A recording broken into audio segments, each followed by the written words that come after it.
우리 한번 옆 사람하고 인사하겠습니다. 반갑습니다. 반갑습니다. 사랑합니다. 사랑합니다. 저를 위해서 기도해 주시니 고맙습니다. 고맙습니다. 시방도 기도해 주셔서 같이 응답 받읍시다. 하나님 주님전으로 달려왔습니다. 주님 앞에 몸과 마음과 뜻과 정신을 모아 예배합니다. 주여 나의 예배를 받아 주옵소서. 나의 간절한 예배가 한 문이 열리며 나의 정성스러운 예배가 2022년 하나님 그리 신선의 축복이 많은 복된 예배가 되게 하여 주옵소서. 그네가 넘치는 귀한 예배가 되시기를 예수님의 이름으로 축복합니다. 지금은 별로 인기가 없는 것 같은데 2021년 미스 코리아가 탄생됐습니다.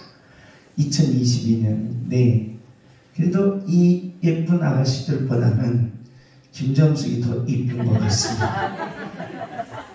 그런데 이 미스 코리아를 뽑을 때에 우리가 1등, 2등, 3등을 뽑게 됩니다. 1등, 2등, 3등을 뽑는데 우리는 진선미라고 부릅니다. 미스 코리아는 최고 아름다운 사람을 뽑는데 왜 미가 3등이냐는 겁니다. 왜 이쁜 사람이 3등이고 진이 1등이냐는 것입니다. 1등이 미로 가야 되는데 진으로 가야 되는데 어떻게 거꾸로 됐습니다. 1등을 뽑는데 1등이 몇 등이다? 3등이라는 것입니다. 미스 코리아 이쁜 사람을 뽑는데 이쁜 사람은 3등이고 진이 1등이라는 것입니다. 왜 그럴까? 그 이유는 우리는 플라톤에 가서 찾게 됩니다. 그 순서를 정한 사람이 누구냐? 플라톤이다라고 말을 합니다. 플라톤은 1등이 뭐라는 거예요? 진이라는 겁니다. 1등이. 그래서 미스 코리아도 1등을 아름다운 사람을 뽑는데 이율배반을 하고 있습니다. 1등이 진이라는 것입니다. 플라톤의 영향에 의해서입니다. 이미 플라톤이 2000년 전에 이 순서를 정해놨기 때문입니다. 그래서 1등은 진이고 2등은 선이고 3등은 바로 미라는 것입니다. 근데 플라톤은 아예 이걸 1등, 2등, 3등을 정해놓고 1등은 진인데 지성과 이성이며 선은 2등인데 도덕과 의지며 아름다움은 3등인데 욕구와 욕망이라는 것입니다. 그래서 플라톤은 이것을 그대로 어디에 적용을 시키냐? 바로 이상국가에 적용을 시킵니다. 그래서 이 나라 이 세계가 이상국가가 되려면 평등, 공정, 정의가 있어야 바로 이상국가가 형성이 된다는 것입니다. 그래서 플라톤은 바로 1세에서 17세까지는 사람이 청소년들에게는 운동을 가르치고 17세에서 20세까지는 군사력을 가르치고 훈련을 가르치고 20세에서 35세까지는 바로 뭘 가르쳐? 수사, 기하, 변증학을 가르치며 35세에서 40세까지는 이 변증을 통하여 마지막 이성과 지성의 단계로 올라가서 사람이 지혜로운 사람이 이 나라를 다스려야 되고 바로 이 선은 용기 있는 군인들이 바로 나라를 지켜야 되고 그리고 바로 절제 즉 수호자들 바로 노동자들이 이 일을 해야 된다라고 1등, 2등, 3등을 정해버렸습니다. 그러면서 그는 이상국가의 바로 이 아테네에 그것을 그대로 적용하기를 원했다는 것입니다. 근데 문제는 인간이 이렇게 자기 직업, 즉 플라톤의 이상국가는 모든 사람들이 재능대로 실력대로 거기에 맞춰서 바로 모든 일을 진행해 가자는 것입니다. 오늘날로 말하면 우리 청소년들에게 그리고 젊은이들에게 그리고 세계 모든 어른들에게 자기 적성에 맞게 일을 해야 한다는 것입니다. 그러면서 적성에 맞게 자기 곳곳에서 자기 재능을 찾아준다면 참으로 이 인생도 마찬가지고 국가도 마찬가지고 이상국가로 형성이 될 수가 있다라고 외쳤던 사람이 누구냐? 플라톤이라는 것입니다. 문제는 우리가 플라톤의 이상국가는 참으로 좋다는 것입니다. 참으로 모든 것이 다 이루어질 것만 같더라는 것입니다. 그런데 되더라 안 되더라? 안 되더라는 것입니다. 이것이 바로 지금까지 내려온 결론이라는 것입니다. 그렇기 때문에 모든 사람들은 자기의 이상, 자기의 아름다운, 자기의 모든 것을 꿈꾼다는 것입니다. 그런데 내 뜻대로 되지 않는다는 것입니다. 이상국가에 되는 대로 되지 않는다는 것입니다. 그럼 누구 뜻대로 됩니까? 라고 물으면 많은 사람들은 결정론, 그래서 우상론, 숙명론이다라고 이야기하지만 우리 예수 믿는 하나님의 자녀들은 누구 뜻대로 된다? 하나님의 뜻대로 되어진다는 것입니다. 주목하십시다. 주여는 하나님의 뜻대로 되어집니다. 주여 하나님의 뜻대로 되어집니다. 그러면 간단합니다. 우리의 이상을 실현하기 위해서는 내 꿈과 내 비전과 국가의 이상을 실현하기 위해서는 누구 뜻대로 살겠습니까?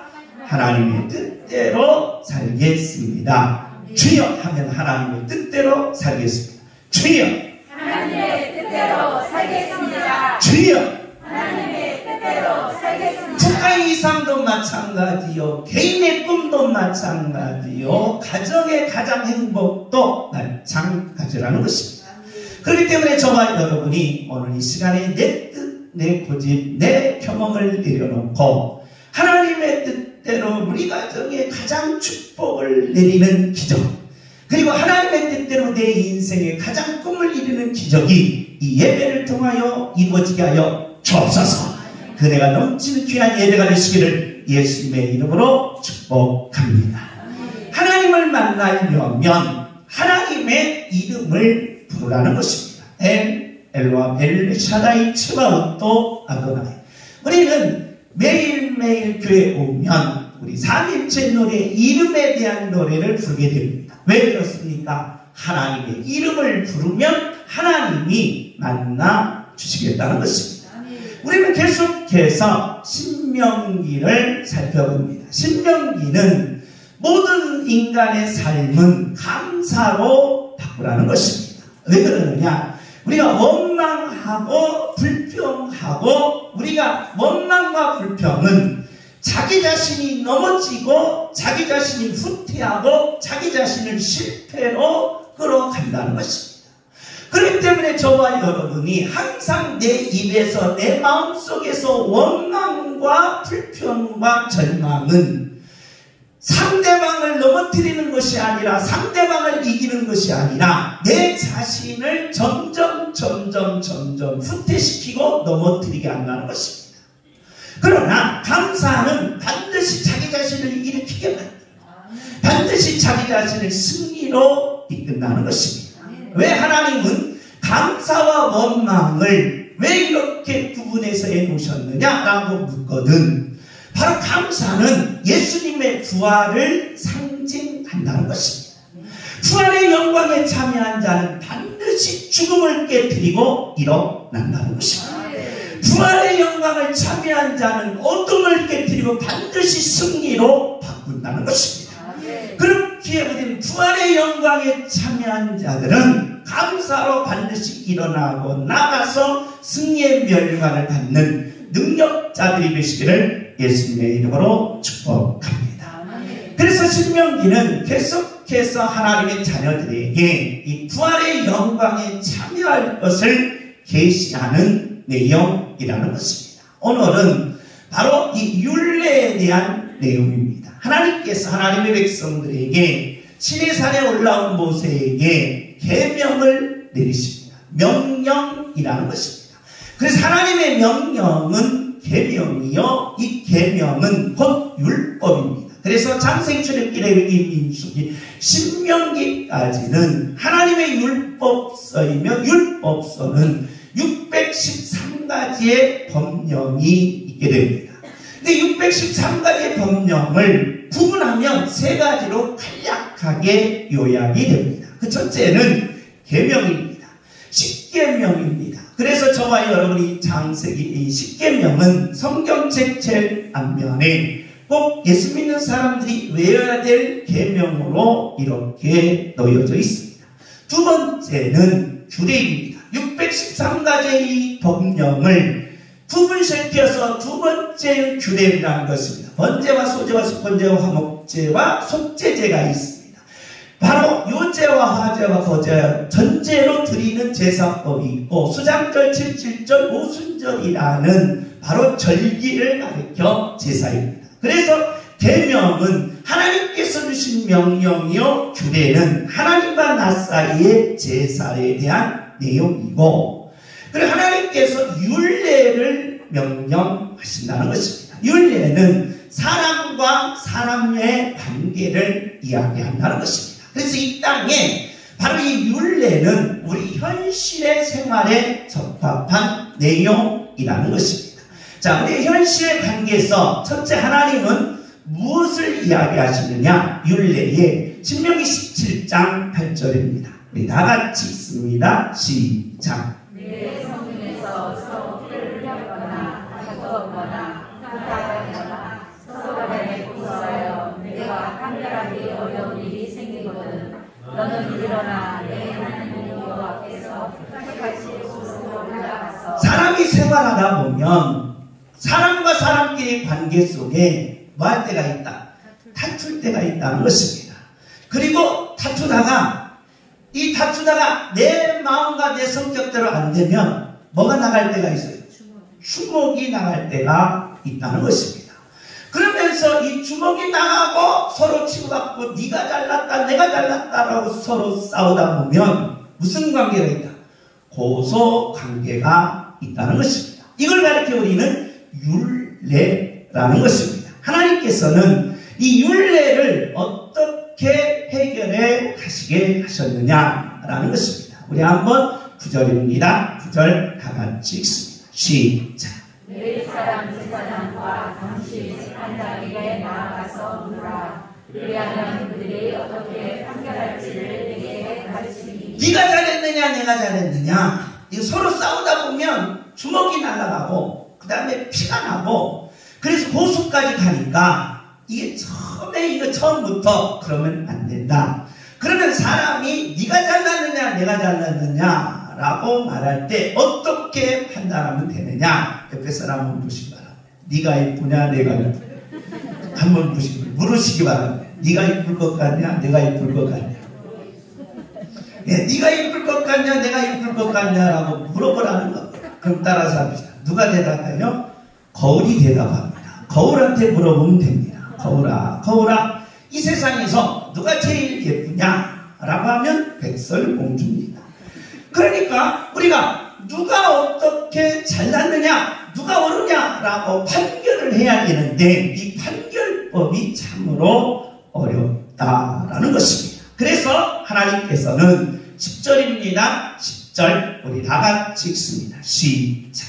여호와께서 택하신 곳에서 그들이 내게 보이는 판결의 대로 내가 하되 그들이 내게 가르치는 대로 삼가라 할 것이니. 네가 옳으냐 내가 옳으냐는 안 된다는 것입니다. 그러니까 네가 옳으냐 내가 옳으냐라고 판단할 때 이쪽으로 하면 이쪽이 옳은 것 같고 저쪽으로 하면 저쪽이 옳은 것 같고 누구한테 얘기해 봐야 돼요? 거울한테 얘기해 봐야 돼요. 거울은 백설공주만 얘기하니까 승질나는 거예요.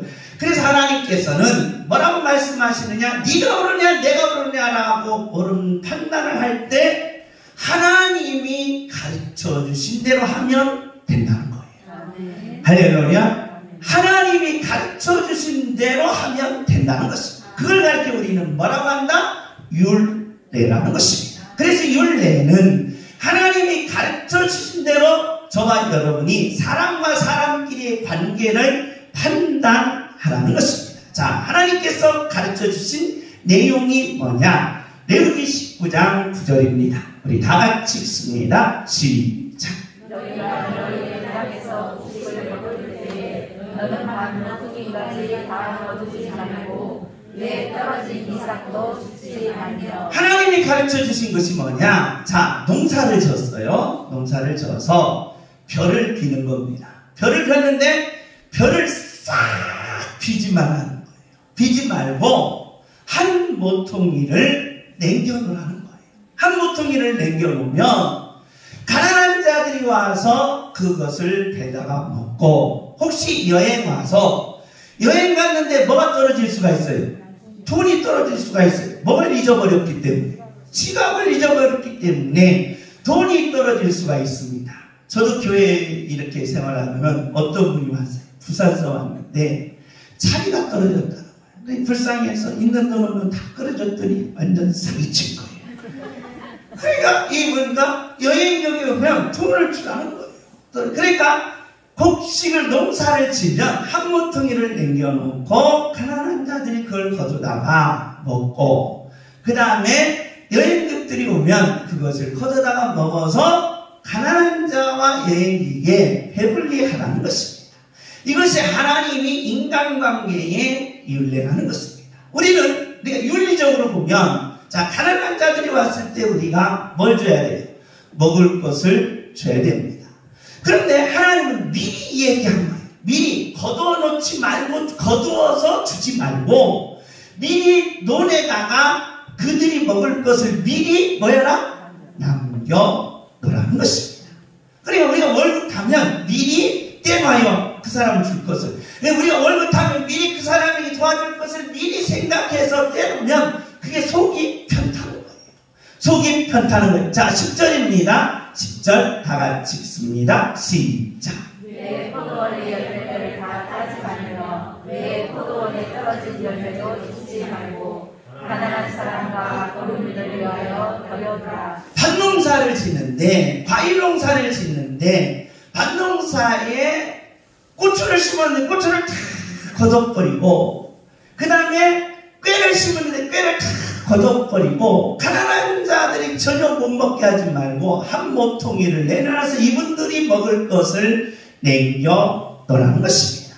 포도도 마찬가지. 포도도 다 따지 말고, 수박도 다 따지 말고, 과일도 다 따지 말고 조금은 남겨둬서 이분들이 먹을 것을 미리 남겨놓으라는 것입니다. 이걸 가리켜 하나님은 이것을 율례라고 부릅니다. 두 번째로, 율례의 관계 생활 속에 어떤 이야기를 하시느냐? 11절입니다. 11절 우리 다 같이 읽습니다. 시작. 너희는 도둑질하지 말며 속이지 말며 서로 거짓말하지 말며 너희는 도둑질하지 말며 속이지 말며 서로 거짓말하지 말며. 우리가 이 땅에 생활하면서 농사를 짓든지 밭농사를 짓든지 아니면 과일 농사를 지면 가난한 자와 여행을 위하여 미리 다 거두지 말고 남겨놓으라는 것입니다. 우리에게 마찬가지죠. 우리가 월급 타면 내가 도움을 받았던 분, 그리고 내가 도와줄 분들이 누굴까 생각하면서 조금 떼어놓는 거, 이거 그대로 적용한다는 것입니다. 그런데 하나님은 우리가 인간관계에서 생활 속에 있다면, 생활이 있는데 어떤 생활이? 사람은 뭐 해야 된다? 진실해야 된다는 겁니다. 진실. 그러니까 사람은 진실해야 된다는 거예요. 그래서 누가 나왔냐? 최진실이 나왔습니다. 그래서 사람은 진실해야 되는데 진실하지 못하면 어떻게 생활하느냐? 인간관계에서 뭐한다? 도둑질하게 된다는 거예요. 그리고 사람을 뭐하게 된다? 속이게 된다는 거예요. 그리고 사람에게 뭐하게 된다? 거짓말을 하게 된다는 것입니다. 그래, 하나님은 거짓말하지 말고 뭐하지 말고 속이지 말고 뭐하지 말라? 도둑질하지 말라는 것입니다. 왜 그러느냐? 내가 부자 하면 도둑질할 필요가 있어요? 없어요? 없어요. 그리고 내가 정말 떳떳하고 멋있으면 내가 상대방을 뭐 할 필요 없어요? 속일 필요가 없습니다. 누가 속입니까? 사기꾼들이 속이는 거예요. 사기꾼. 그 다음에 제비족들이 속이는 거예요. 그러니까 내가 제비족이 안 되고 내가 사기꾼이 안 되면 된다는 것입니다. 그리고 인간관계에 있어서 내가 뭐 하지 말라? 거짓말을 하지 말라는 것입니다. 이것이 바로 하나님이 인간관계에 세워준 바로 율례라는 것입니다. 그러니까 저와 여러분은 뼛속까지 뭐해라? 진실하라는 것입니다. 주먹을 줍시다. 주여 하면 뼛속까지 진실하겠습니다. 주여 뼛속까지 진실하겠습니다. 주여 뼛속까지 진실하겠습니다. 은영이 너도 해야 돼. 처음 예배 드리는데 해야 돼. 너 엄마가 공부했지 하면 너 게임했지 하면 공부했습니다. 그 말하면 안 돼. 엄마 미안해. 나 오늘 게임했어. 그러나 내가 정말 목사님 설교 듣고 내가 진실해야 되겠다는 걸 알고 내일부터는 거짓말하고 열심히 공부할게. 그렇게 되는 거예요. 그렇게 되는. 그러니까 우리에게 있어서는 바로 이 진실이 중요하다는 것입니다. 그러면서 12절입니다. 12절 시작. 너희는 내 이름으로 거짓 맹세함으로 내 하나님의 이름을 욕되게 하지 말라. 그러니까 내가 도둑질하는 건 상대방을 피해시키는 게 아니라는 거예요. 내가 상대방을 속이는 건 상대방을 뭐예요? 피해시키는 게 아니라는 거예요. 내가 거짓말하는 건 상대방을 뭐예요? 놀리고 엿먹으라고 하는 것이 아니라고. 그럼 뭡니까? 그럼 내가 거짓말해도 됩니까? 내가 속여도 됩니까? 내가 도둑질해도 됩니까? 그러니까 따지는 거예요. 그러니까 하나님께서 야 이놈아 그게 아니라 누구 이름을? 하나님의 이름을 욕되게 하는 것이다. 그러니 저와 여러분이 도둑질하고 속이고 거짓말하는 것은 상대방을 피해주고 상대방을 넘어뜨리게 하는 것이 아니라 하나님의 이름을 뭐하게 하는 것이다. 욕되게 하는 것이다 라는 거예요. 욕되게 하는 것이. 그러니 이것을 가리켜 뭐라고 했다? 율례라고 했다는 것입니다. 세 번째입니다. 우리 다 같이 한번 읽습니다. 시작. 너는 내 이웃을 억압하지 말며 착취하지 말며 풍물의 삭을 아침까지 밤새도록 우리에게 두지 말며 내 이웃을 괴롭히지 말라는 거예요. 괜히 비방하고 괜히 한번 쳐보고 괜히 상대방을 괴롭히지 말라는 거예요. 그러니까 우리가 사람은 자기가 힘 있으면 힘 없는 사람을 한번 뭐 하고 싶어요? 치고 싶다는 거예요. 괴롭히고 싶다는 거예요. 그 착취하지 말라는 겁니다. 그러면서 노동하시는 분들의 뭘 떼먹지 말라. 월급을 떼먹지 말라는 겁니다. 이 선진국일수록 이 노동법이 아주 강하게 됩니다.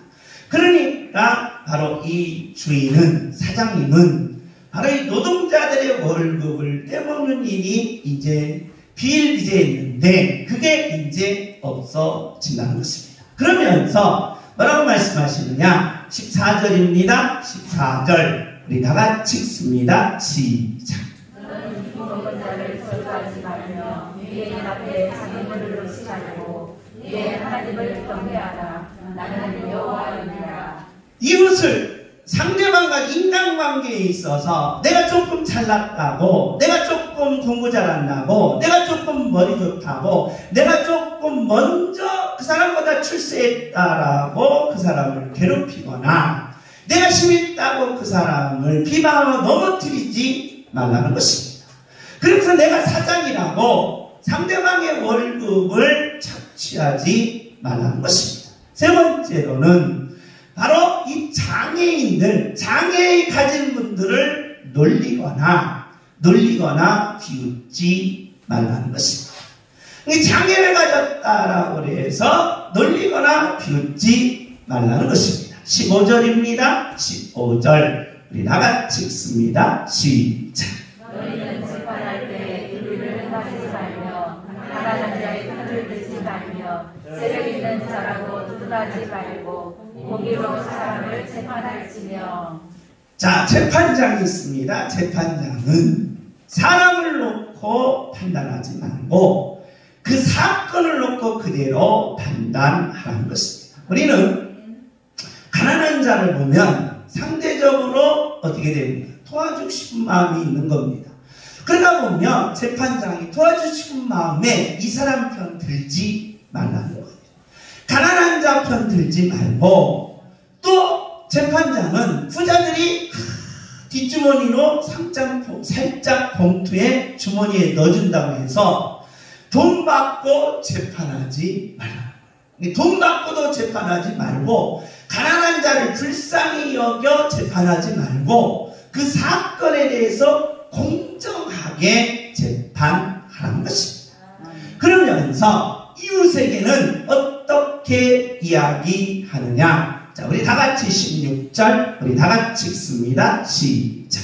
너는 내 백성들에 돌아다니며 사람을 부정하지 말며 내 이웃의 피를 흘려 이익을 도모하지 말라. 나는 여호와입니다. 자, 이웃에게는 이웃을 뭐하지 말라? 비방하지 말라는 겁니다. 흉보지 말고 헐뜯지 말라는 것입니다. 그러면서 결국에는 모함까지 가는 그런 어리석음을 범하지 말라는 것입니다. 이런 것을 행하면 누구 이름을 욕되게 하는 것이다? 하나님의 이름을 욕되게 하는 것이다. 그래서 그걸 가리켜 뭐라고 했다? 율례라고 이야기하셨다는 것입니다. 그러면 하나님께서 이 율례를 행하신 이유, 그리고 율례가 하나님을 욕되게 하는데, 그럼 우리의 율례가 뭡니까? 라고 묻거든. 우리 예수 믿는 하나님의 자녀들이 율례를 어떻게 행해야 되느냐라고 묻거든. 오늘 본문의 내용입니다. 우리 다 같이 읽습니다. 시작.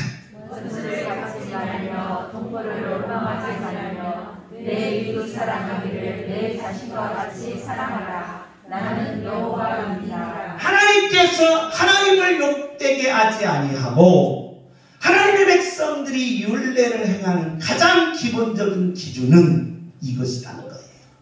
바로 이웃을 내 몸과 같이 사랑하는 것입니다. 주먹이 주여하면 내 몸과 같이 사랑하겠습니다. 주여, 내 몸과 같이 사랑하겠습니다. 주여. 내 몸과 같이 사랑하겠습니다. 그러니까 이웃을 보면, 사람을 보면 이것을 먼저 외치라는 것입니다. 마주 보시기 바랍니다. 원수는 외나무다리에서 만났습니다. 원수는 외나무다리에서 만났습니다. 당신을 바로 내 몸과 같이 사랑하겠습니다 라고 말해야 합니다. 근데 당신은, 내가 당신만 보면 내가 손에 장을 짓겠습니다.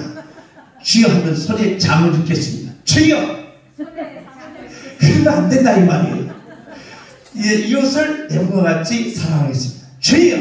이웃을 내 몸과 같이 사랑하겠습니다. 앞사람을 보면서 하시기 바랍니다. 보면서, 얼굴을 보면서 손에 장을 짓겠습니다. 주여!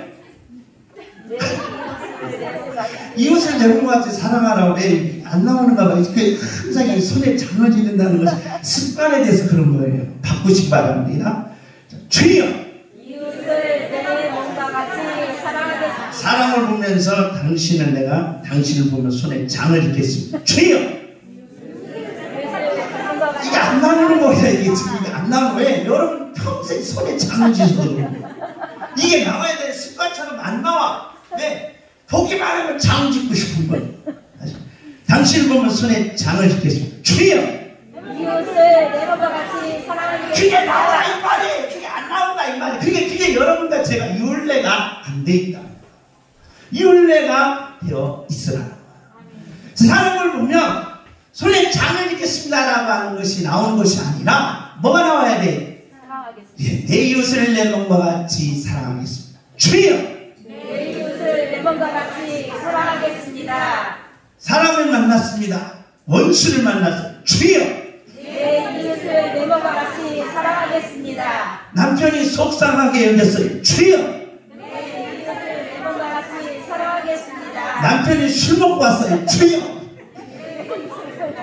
쫓아내지 말라 이 말이야. 쫓아내. 문 닫고 부서지지 말라 이 말이야.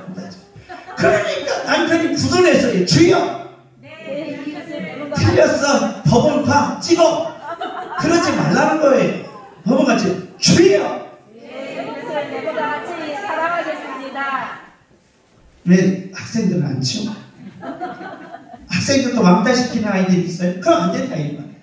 내 이웃을 내 몸과 같이 사랑하는 것이 뭐다? 율례라는 거예요. 율례. 왜 그러느냐? 하나님께서 오늘 본문입니다. 신명기 17장 12절 우리 다 같이 읽습니다. 시작.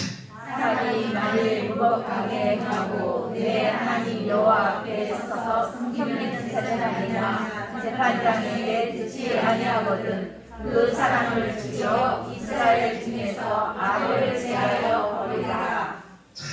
이럴 때는 하나님이 엄청 무서운 분이에요. 그래서 도대체 성경을 읽다가 아니 거짓말했다고 가서 죽이라고 하면 도대체 하나님이 어떤 분인가. 때로는 제가 추론해서 많은 이 문장을 놓고 깜짝깜짝 놀랄 때가 있어요. 율례는 거짓말하지 말라는 거예요. 근데 거짓말했다고 가서 뭐 해라고 하면 죽이라고. 도대체 하나님이 사랑이 있는 분이야 없는 분이야라고 하면서 헷갈릴 때가 있다는 거예요.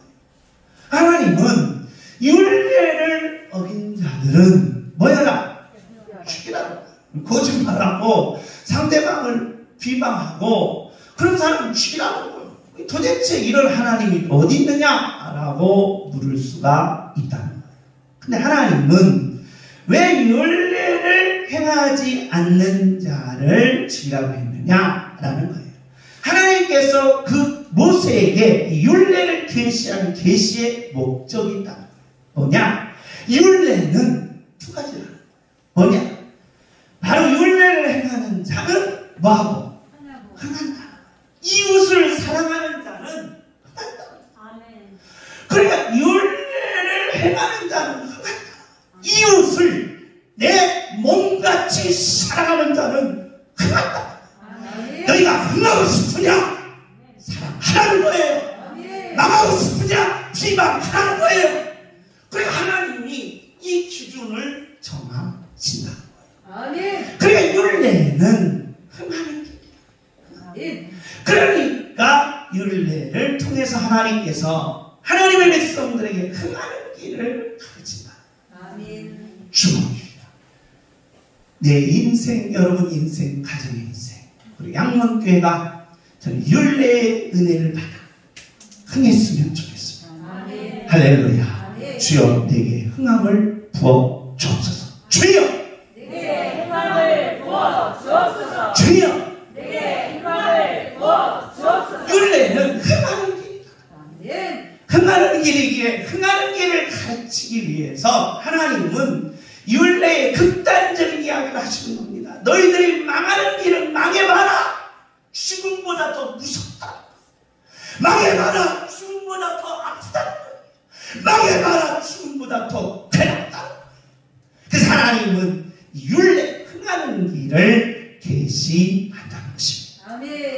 세례요한이 있습니다. 세례요한이 제자들이 왔습니다. 세례요한 선생님 갑자기 예수라는 나사렛 예수라는 사람이 왔는데 당신보다 더 인기가 좋아서 군중들이 다 그쪽으로 갔습니다. 당신 시대는 끝난 것 같습니다.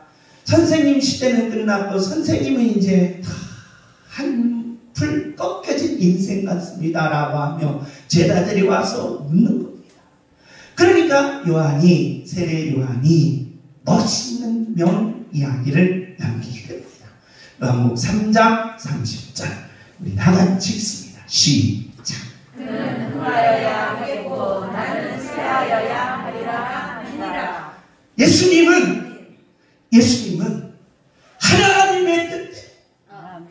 하나님의 뜻대로 사신 분이기에 그분은 당연히 뭐한다? 흥한다. 그러나 나도 뭐하고 싶다? 흥하고 싶다. 그러니 나는 누구 뜻대로 살겠다? 하나님의 뜻대로 살겠다는 거예요. 이게 흥하는 길이라. 내 뜻대로 살면, 내 모습대로 살면, 내 경험대로 살면 될 것 같습니다. 이 상대로 꿈을 이룰 것 같습니다. 내 목표대로 성취할 것 같습니다. 그런데 신기한 것은 될 것 같고 되다 결국에는 안 되더라. 그래서 율례를 정하시기를 하나님의 뜻대로 가는 거예요. 그게 흥하는 길이라는 것입니다. 내 고집대로, 내 경험대로, 내 지혜대로 가지 마시고 하나님의 뜻대로 가셔서 흥하는 양분께 모든 성도님들이 되어주시기를 예수님의 이름으로 부탁합니다. 주여는 주여 흥하게 하옵소서. 주여 흥하게 하옵소서. 내 가정이 흥하게 하옵소서. 주여 내 가정이 흥하게 하옵소서. 내 인생이 흥하게 하옵소서. 주여 내 인생이 흥하게 하옵소서. 아멘. 내 자녀가 흥하게 하옵소서. 주여 내 자녀가 흥하게 하옵소서. 흥하는 길이 있다는 겁니다. 그래서 하나님께서는 율례를 단순하게 가르치는 거예요. 하나님의 뜻대로 살아. 뭐에? 흥해. 하나님의 뜻대로 살아. 흥해. 네 고집대로 살아. 가봐. 망해. 단순한 기준을 하나님이 정해 주셨다는 것입니다. 우리는 흥한 자와 망한 자의 차이를 우리는 다윗과 그리고 사울을 비교하면 알 수가 있습니다. 우리 사무엘상 3장 9장 2절입니다. 우리 다 같이 읽습니다. 시작.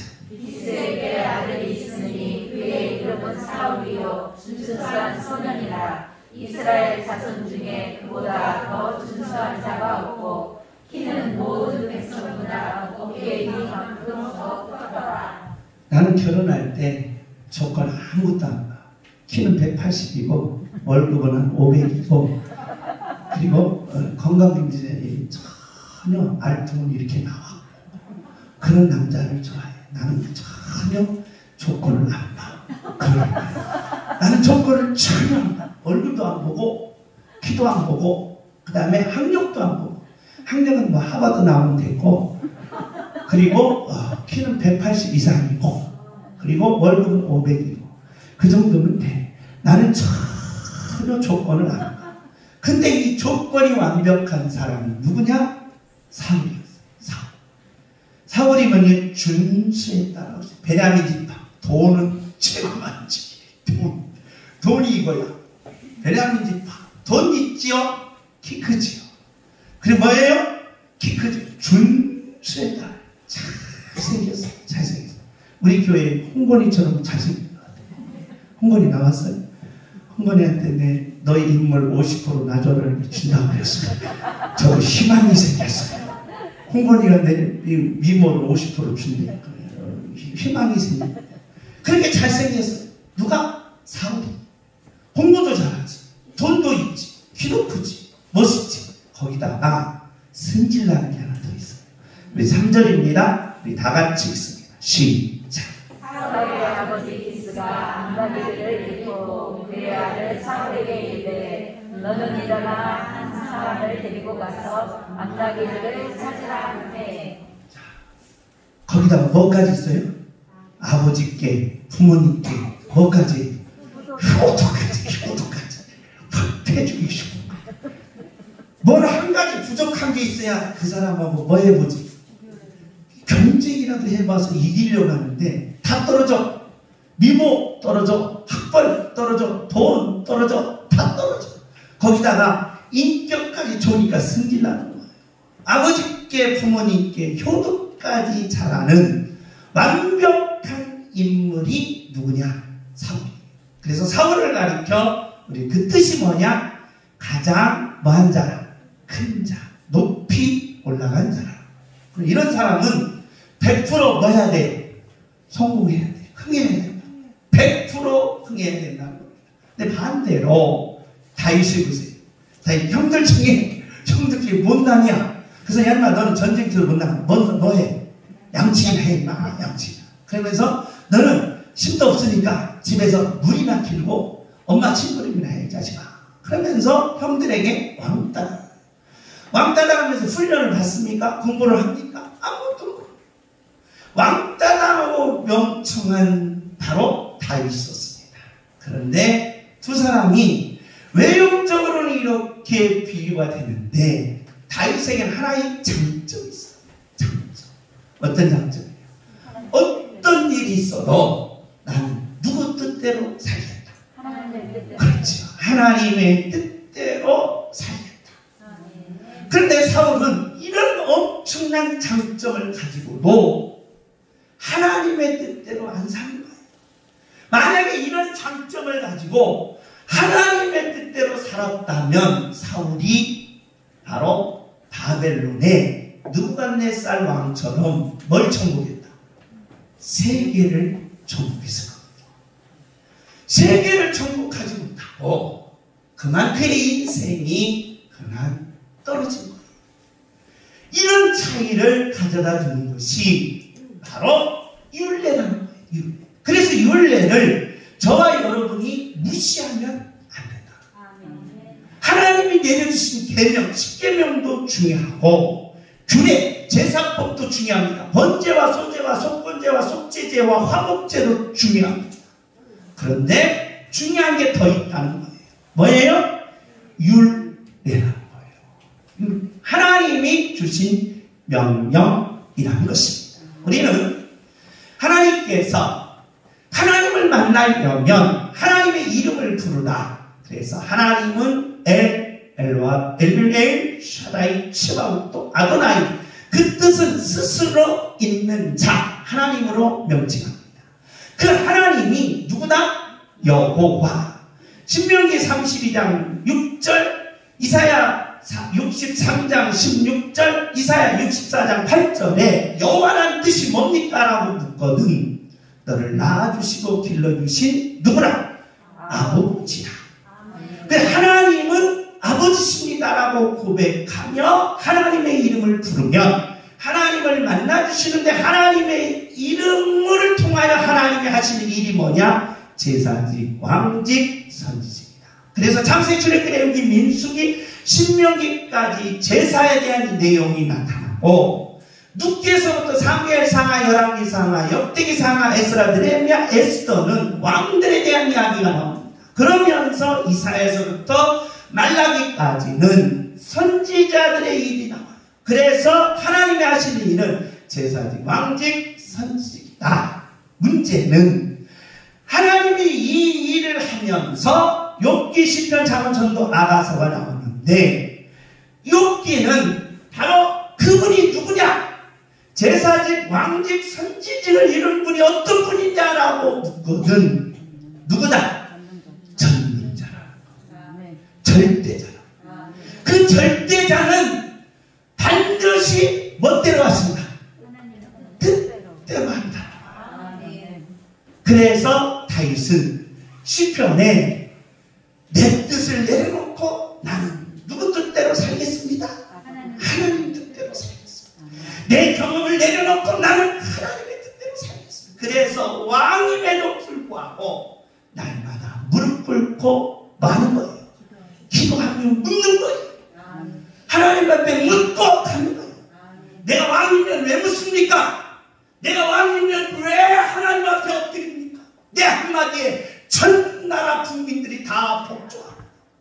그럼에도 불구하고 다윗은 무릎 꿇는 거예요. 묻는 거예요. 왜?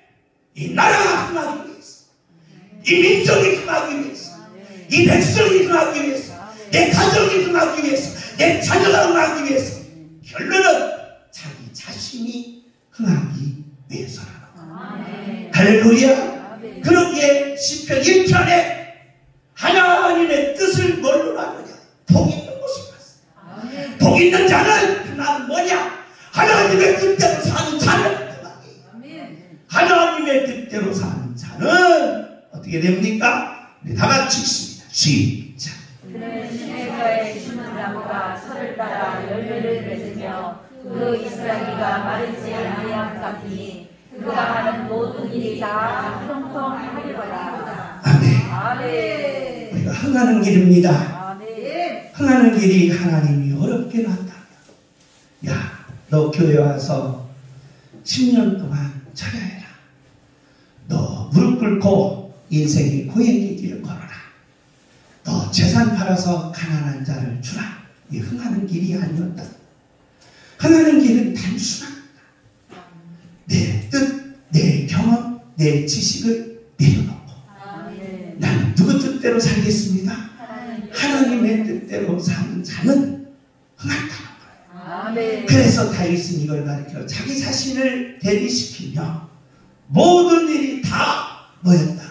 형통했다는 겁니다. 아멘. 주목하십시오.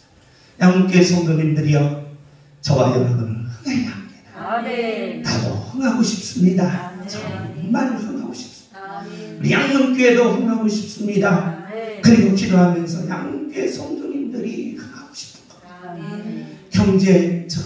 경제인을 보면 저 경제인이 양문교회 성도님 됐으면 좋겠다. 아멘. 교수를 보면 저 교수님이 양문교회 교수님이 됐으면 좋겠다. 아멘. 저는 흥하는 길을 택합니다.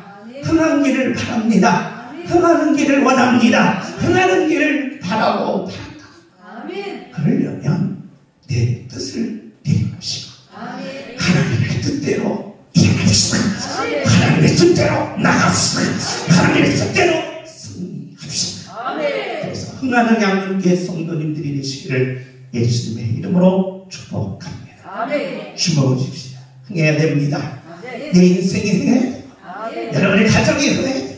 아멘. 그리고 여러분의 자녀들이 흥해야 합니다. 아멘. 그러지 못한다면 손자라도 흥할 수 있도록 잡아 빼가지고 일으켜서 너는 흥해야 된다라고 말해야 합니다. 아멘. 주여 흥하게 하옵소서. 주여 흥하게 하옵소서. 주여 흥하게 하옵소서. 주여. 흥하게 하옵소서. 그래서 흥하는 양문교회 성도님이 돼서 여러분의 행사가 다 형통하시기를 예수님의 이름으로 축복합니다. 아멘. 주여 형통하게 하옵소서. 주여 형통하게 하옵소서. 주여 형통하게 하옵소서. 주여. 형통하게 하옵소서. 아멘. 아멘. 형통한 자가 되시기를 예수님의 이름으로 축복합니다. 아멘.